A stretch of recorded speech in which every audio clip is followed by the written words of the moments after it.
And I greet you in Jesus' precious name. And it is wonderful to be with you on the program again.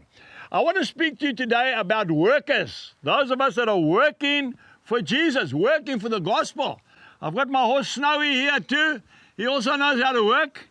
He's an American Appaloosa. He can cut cattle. So when we go and bring our cattle in, he is the one that does the work for us.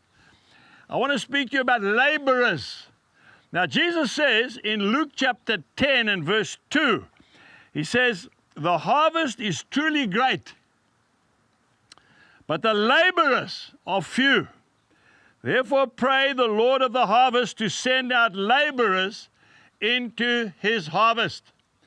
We need to get out there. If we are believing, like I'm believing, for the greatest revival this world has ever seen up to date, we need to get out into the world and win souls for Christ. Now, I know everybody's got his own particular calling, but laborers, there's no exception. Everybody out there. We're not talking necessarily about theologians. We are not talking about doctors of divinity.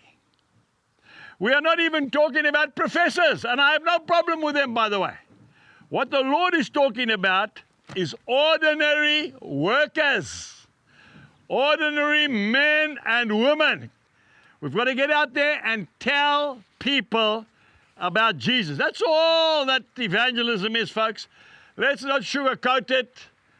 I know we've got to have courses and people will tell you how to lead a soul to Christ. I'm telling you, put your arm around that man, weep with him and tell him Jesus will help him. That's all he needs to know.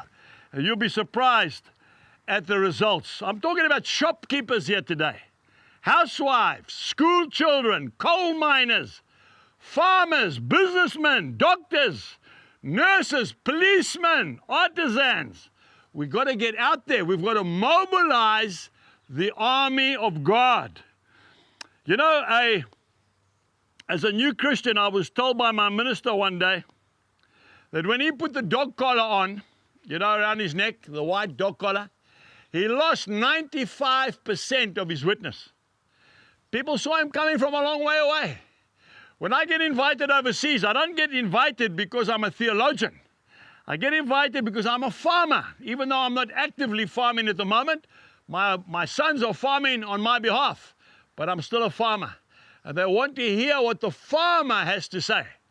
Now, I want to encourage you, because some of you are sitting there saying, I wish I could go to Bible college, and then I'll be able to preach the gospel. No, you don't have to go to Bible college. You have to go to the school of life, the school of hard knocks. You've got to talk the language of the man in the street. It's no good preaching about the rapture, whether it's going to come before or after. It's immaterial to somebody who's dying because his family is hungry and he can't get work. He's not interested in the rapture. And by the way, no one knows whether it's before or after. And I know I'm going to get myself into trouble by saying that. But no one does, because no one's been raptured yet. I want to say to you, when you take care of a lady whose husband has just died, and you go in there and you put your arm around and you say, Madam, Jesus will be your husband. When you go to a young boy who's just lost his dad, just had a farm accident, and you say, my boy, don't worry. Jesus won't let you down. I'm telling you, that is the revival that's going to come. When you say to a guy who's just lost his business, stand up, man, dust yourself off and get back in the fight. That is the gospel people want to hear. They don't want to hear about theory. They want to know what I have to do to make it through this life. So the labor force needs to be intensified.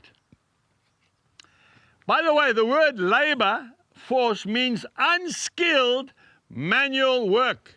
Until next time, God bless you and goodbye.